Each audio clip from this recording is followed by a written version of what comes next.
Hello, I'm Cam Spees from Story Art Center at Centennial College, and I'm here today with Anna Brown. On today's show, we have 5 different documentaries produced and filmed by our very own broadcasting and film students. From a local restaurant right here on the Danforth to Kansas' top Taekwondo fighter, followed by a new therapy you can get for your whole body, and a musician who teaches at York University, we've got a great show made just for you. We also have a special live musical guest for today. Later in the show, singer and songwriter Kunle will be joining us for an interview and performing 2 of his brand new songs. So stick around because this is The Journal.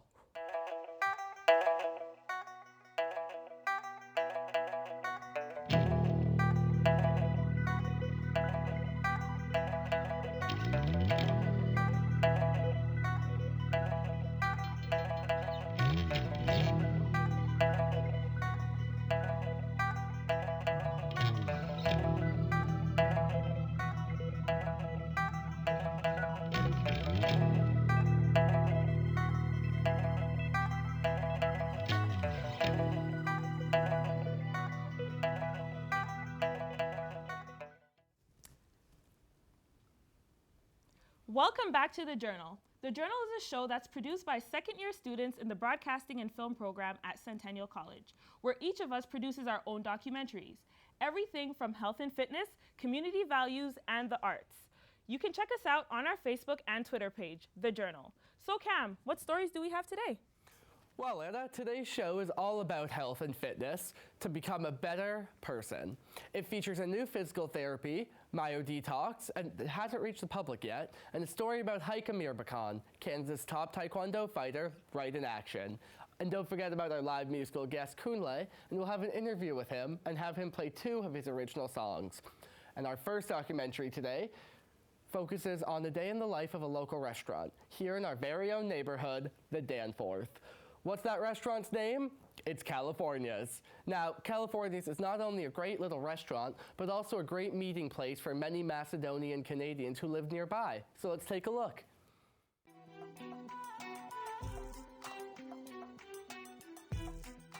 My name is Jeanette, and I'm the owner of California Restaurant, Pub and Grill. It was my husband's because he worked in this industry for such a long time. I just follow what he wanted. It was his dream, and I'm part of it now.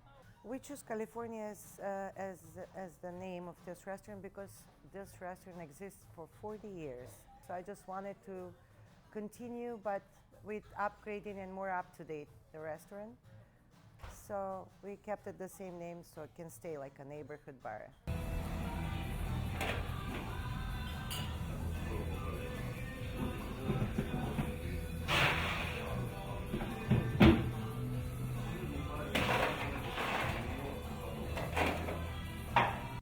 I greet customers, I take orders, I make sure the drinks are prepared to their liking, that the food is made the way they like, any modifications, so that they feel like they're at home, they enjoy the food and the time spent here, cleaning up after them, yes.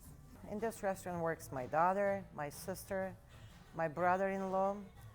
So all those people, when they got, they didn't get fired, they was laid off for them, and they're in a certain age, so it's very hard to get a job. And they all have knowledge about this industry, so with a little adjustments and training, proper way, I provide the job actually to them.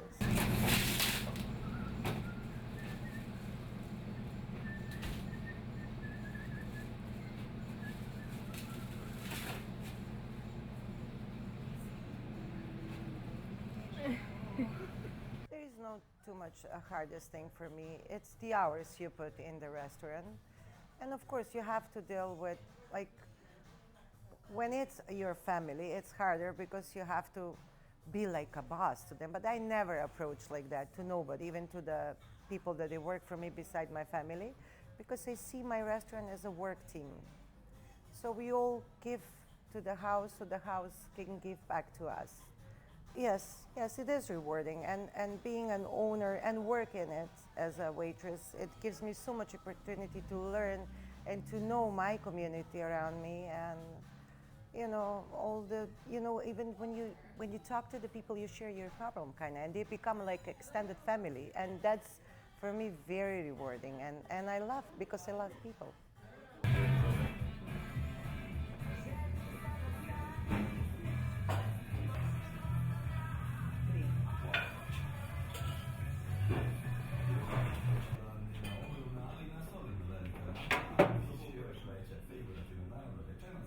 You can wash, anything.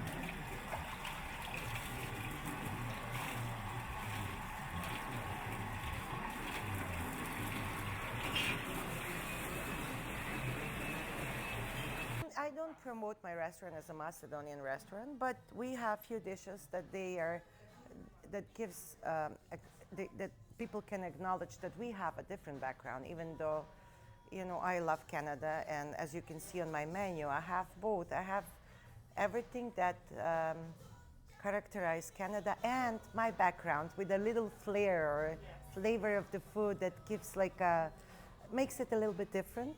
And yes, and people actually love that because they want to experience a new food and a new taste of the food. And anyhow, Toronto is a multicultural city, and that's the beauty of it.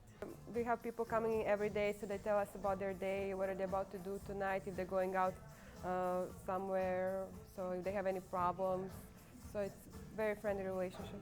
In this area, the people are moving in, moving out, and the students at Centennial also, they're coming here. So that also gives me such a warmth around my heart, because being around young people, it's beautiful. And you understand more the new things that they're coming, And with my experience and talking and communicating with the young people, it gives me, I'm so proud of my restaurant. And it makes me a better person and to understand more the younger people. But I also tell them why we are what we are and how we are.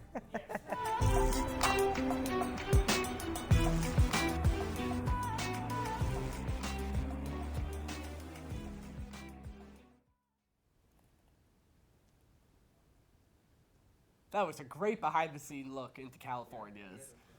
I was thinking the same thing. The amount of work and effort it takes to run a restaurant really shows. Now our next documentary, produced by a student, Brian DeFazio.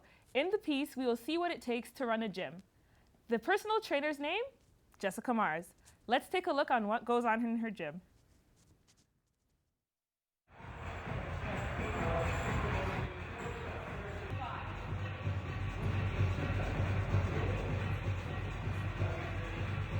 Hi, my name is Jessica Mars of Body by Mars Health and Wellness. I'm a certified personal trainer and a registered massage therapist.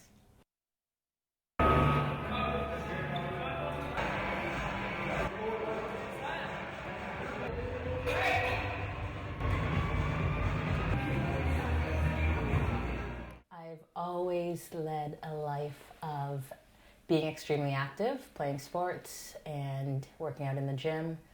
After taking my friends and family to the gym for quite some time, I thought that this would be the profession that I enjoy. And so I had the opportunity to take a course and become certified. I personal train out of Shed Fitness 99% of the time. I do some home visits, so sometimes I visit my clients that have their own personal gym or they aren't capable of leaving their home, whether it's because they have responsibilities with their kids or they don't have a means for getting to the gym. But Shed Fitness, Pickering. My clientele ranges from all ages and genders. I have males, females. I have children, parents that come with their children. I work with those that have been injured within like car accidents. So I do rehabilitate some people as well. I work with people that are looking to lose weight or they're training for specific goals, such as potentially like joining a police force, firefighters, those type of things. A client that already comes in with an idea of how they should be trained, and they already have this misconception of what training's about, how they should be eating, or what is good when it really isn't. So not really being able to follow directions very well. That's the difficult client. But you could always work with them. You just got to find a way to work within their interests and find things that they really enjoy, whether it be foods or activities, to get them on the right track. No, for the most part, I think I treat everybody equally. There may be some males that don't believe that I may be able to give them a challenging workout, or I can keep up with them if it requires me to spot them or something like that. But for the most part, I can lift with the boys, so I can kind of hold my own when I'm with them, so they respect me. The bigger picture would be at a point where I would be someone that everybody would call on. So I'd have a waiting list. I'd be in demand. So there's no such thing as, I can't make it today, because if you cancel, your spot's gone. So I would like to be at a point where I am the trainer that everybody's coming to. I don't necessarily have to advertise anymore. My name speaks for itself. And I can have employees that will work for me.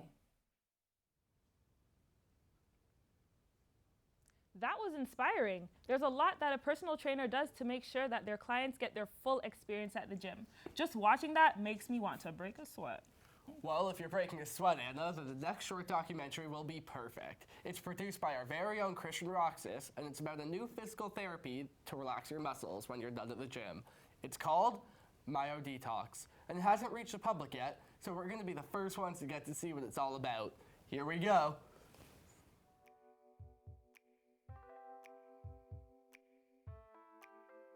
Lately, Myo Detox kind of exploded on just in fame, I guess. And to tell you the truth, I'm still doing the same thing I've been doing for the last couple of years. Myo Detox is essentially my interpretation of what therapy should be like in a perfect world. A lot of rehab facilities and just people in the industry, period, they don't take the effort in really trying to fix someone. They kind of just shuttle you to this like factory type of setting, and they don't really go to the root cause, and they're not really trying to get you in and out as quickly as possible. Human nature, we're lazy by nature. So we'd rather go take a pill, like a diet pill to get abs, or like a magical pill to get rid of back pain. But the reality is, if you want six-pack abs, you need to work out, eat healthy, drink a lot of water. I just gave you guys like the secret, of losing weight. And if you want to get fixed properly in terms of like back pain, knee pain, whatever, it's just a matter of restructuring your body and having proper therapy done on you. And that's it. In my groin muscle, I strained it several months ago, so of course is just trying to get that back into shape. Before I was going to a physiotherapist, like the traditional physiotherapist, and it was just a lot of exercise and stretches, and I was still coming out with pain. And all I was getting was, well, you shouldn't be in pain anymore. I'm like, well, I was, so I just had to leave them. I've been treating a lot more higher profile people, just everyone, entertainers. And, honestly, it's the same thing. People are always like, oh, so how was so-and-so? And then like, man, like that dude has the same body as you. And yeah, and that. I think that's really like humanizing too, to see that like we're all really the same. Essentially, our bodies is our only way of interaction with the world, and if we can make that easier, right, you're going to be able to interact with the world in a much better way, and in turn, inside, change yourself. Myo Detox to me is essentially a way of thinking. It's more than just a soft tissue therapy technique. So what we're really trying to do here at Myo Detox clinics and so on is just really to help you like reconnect with what, how your body used to feel. At your prime. We're trying to get you to reconnect that way, so in turn you will interact with the world in a better, more genuine way.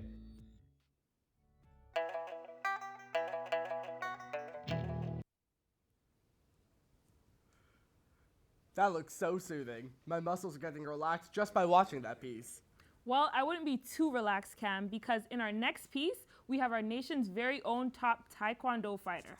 Haik Amir Bakan is Canada's top Taekwondo fighter in the heavyweight division, and our next piece is all about him and how he got into the sport.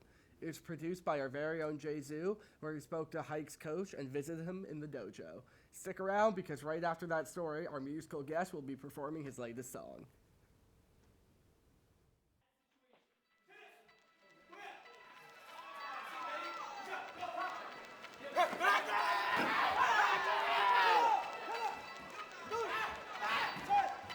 My name is Haik Amirbekyan. I am the national heavyweight taekwondo champion of Canada.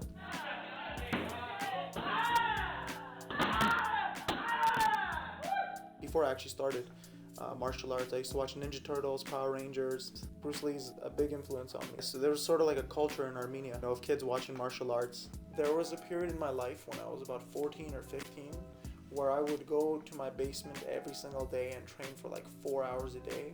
And that's where I developed the bulk of my skills. I was immediately flexible, I was strong, everyone was impressed. I was like the best white belt as soon as I went in. I had a hike, and a few years back, I realized and then he had a lot of potential. He can do pretty much any move that is being asked. He does have the potential to do big things in the sport. Taekwondo's 5 days a week. I wake up in the morning, I go to school, come home from lecture, study for my class, review the lecture, get ready for Taekwondo, go to Taekwondo, come back home, go to sleep. It's a matter of being disciplined, I guess. We kick pads, we kick shields, and when we kick shields and pads, you kick full out. We do light contact, focus on accuracy, focus on timing and distance, and then when it comes to the fight, you go full out.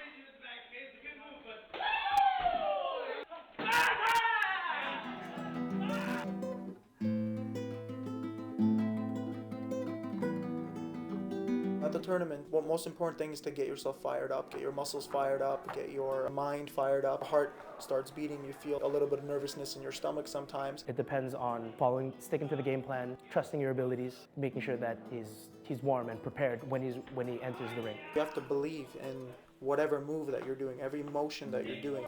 Whenever I don't expect to win, I don't win. I place that pressure on myself at all tournaments. I've been winning provincials for the last 5 years, ever since 2009, 10, 11, 12.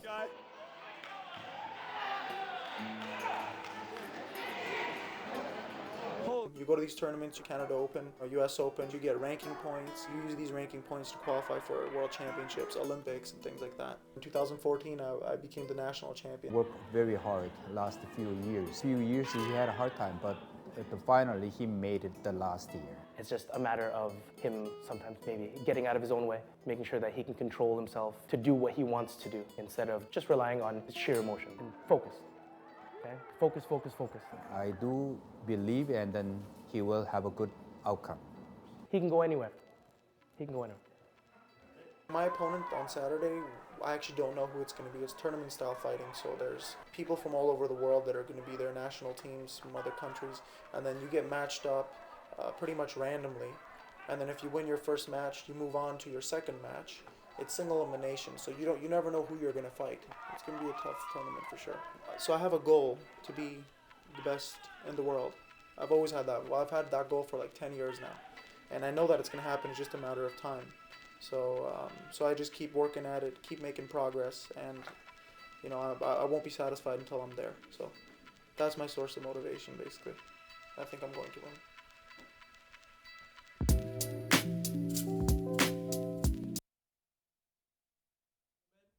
I'm proud to present Centennial's very own, performing Home Sweet Home, Krumlai.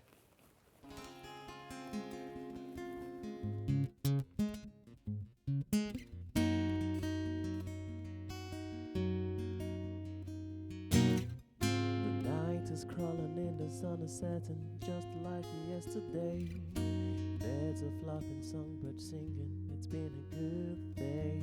Mother's calling on your sons and daughters, waiting for your men to come. Fire's cracking, food is cooking, scent of the night fills the air. Farmers singing, hunters whistling, dogs are barking in late yard. It's been a good day, I mean really. Ilé là ń lọ, àgbẹ̀ kan ò lè rọ́kọ̀rọ́kọ̀ kó gbàgbé ilé.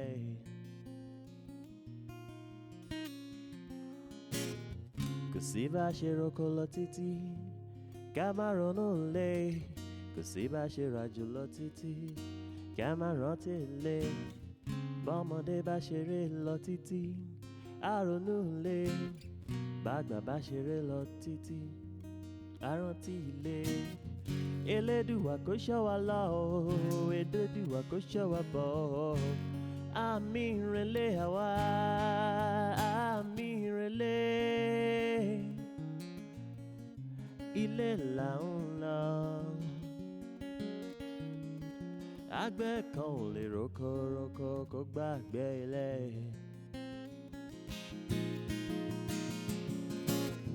Kò síbi tá a lè lọ tó lè dàbí ilé mi wá.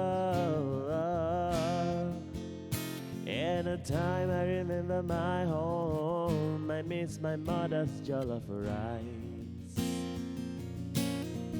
Yeah, kò síbi tá a lè lọ tó lè dàbí ilé mi wá. I miss my dad, I miss my mom, I miss my brothers, I miss my everything. I'm irrelate, ilé là ń lọ. Àgbẹ̀ kan lè rókòrókò kó gbàgbé ilé. Àgbẹ̀ kan lè rókòrókò kó gbàgbé ilé. Àgbẹ̀ kan lè rókòrókò kó gbàgbé ilé.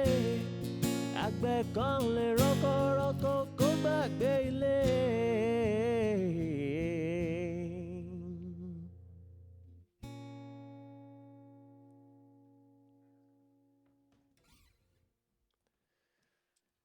Well, welcome back to the Journal, and here across from me we have Kunle. Thank you for coming on to the show today, Kunle. Thank you very much. I'm glad to have you. So I'm just gonna ask you a few questions. Is that okay with you? Yeah, that's So, what made you decide to become a musician? Yeah, growing up, I listened to a lot of music, and at the same time, too, music is it's all around the air. You can just listen, you can hear it. I decided to reproduce it. And you feel it too. I love it. So, who or what inspires you to write the type of songs that you do? Yeah, country artists such as Don Williams, Dolly Parton, and, wow. and the likes of that. Other musical genres also influenced me, but the first one was actually country music, and Don Williams and Dolly Parton were. So, what are your songs Home Sweet Home and My Little Fingers about? Yeah, Home Sweet Home is because I left home quite early. I was pretty young when I left home, trying to find myself, find my path, and yeah, each time I remember home, I miss it big time. So that's the reason for the song. And My Little Fingers is, my auntie used to tell me I would never be okay as a musician. I would never make a good musician because I can't sing, neither could I do anything with my little fingers. So I decided to show what the little fingers can do. That's why I wrote My Little Fingers. Yeah. Oh, that is interesting. Well, thank you. Well, thanks, Kunle.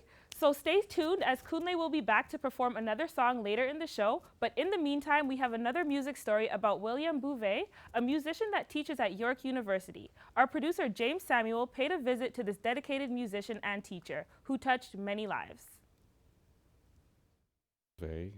I'm a classical guitarist, composer, teacher. I've been doing that for over 30 years. I'm a lover of dogs, apparently. I teach currently at York University. I've been a teacher at Queen's, been a teacher at Royal Conservatory, University of Windsor, but now my home is York University, and I teach here at the house as well, a little bit. I've been at York for 8 years. And it's a program that's not, it's not a degree in music, it's a fine arts degree. But I teach mostly one-on-one.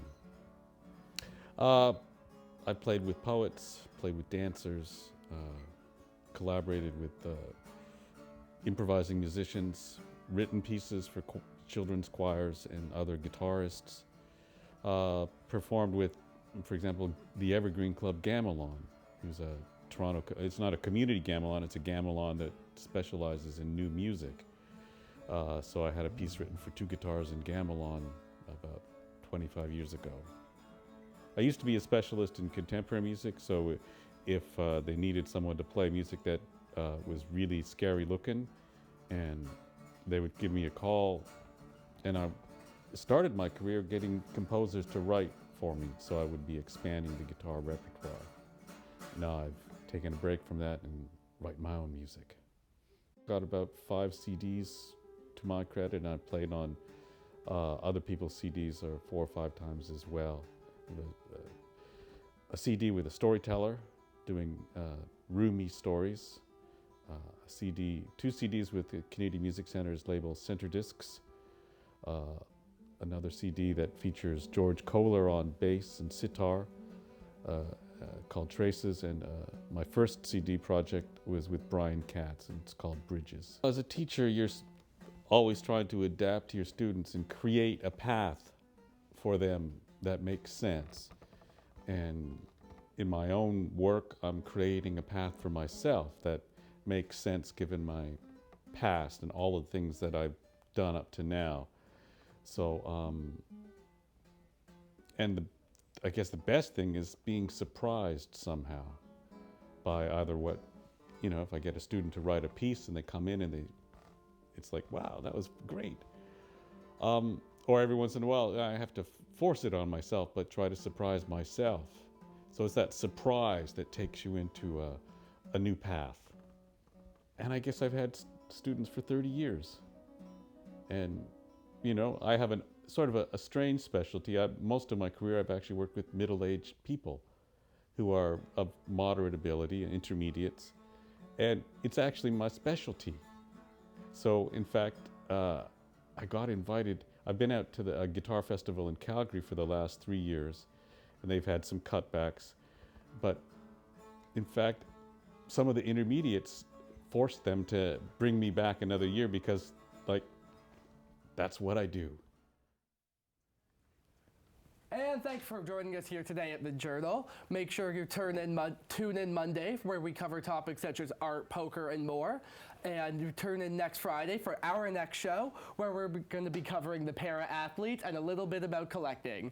I'm Cam Spees. This is my lovely co-host, Anna Brown. And make sure that you join the Journal on Facebook and Twitter, and tune in for shows on Mondays, Tuesdays, Thursdays, and Fridays. Performing for us one last time, here's Kunle with My Little Fingers.